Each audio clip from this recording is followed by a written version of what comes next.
these are potatoes, cut up sweet potatoes. I'm gonna put them in the oven, and then I added a little bit of brown sugar to it, a little nutmeg, and some type of seasoned salt. Any kind will do.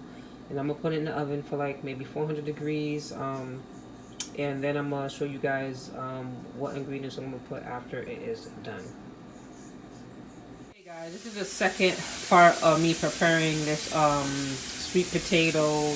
It's kind of like a loaded sweet potato. So this is the ground turkey that I grounded. I put garlic, fresh garlic in there, maybe 1 or 2 cloves. I put green peppers, I put parsley, I put some fresh parsley, fresh cilantro, a half of a red onion, and any seasoning of your choice. What I usually use is, I use this is Sazon Goya. I use that, like a packet of that. I also have spicy herb Creole seasoning. I put a little bit of that in there. And also I put this adobo Goya in there, a little bit of that. And I put a little black pepper. So, and I also have over here some green onion. I chopped up one. I'm gonna throw that in there as well. And I'm just gonna mix all this together until it browns, and then from there I'm gonna check. Actually, let's check on the sweet potatoes real quick. I don't mind the egg roll. But this is the sweet potatoes. I'm gonna keep them in there for another 10 minutes until they kind of like brown, and then I'm gonna take them out.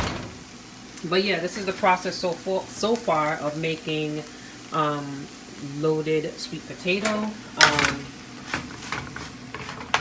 So I'm gonna let this cook a little bit while longer, guys, and I will come back with the finished product. This is the final result. I added some jalapenos to it. As you can see, it's Louisiana jalapenos. I added that on top of the ground turkey and the sweet potatoes under it. And then I added this guacamole salsa. I put that on top of that. And yeah, so that's basically about it. So if you like this video, make sure to like, share, and subscribe. I'll post up some more videos of different dishes and everything like that. But this is like more of a healthy meal or whatever. So yeah, so if you like the video, please like, share, and subscribe. And I'll catch you lovelies in another video. Bye.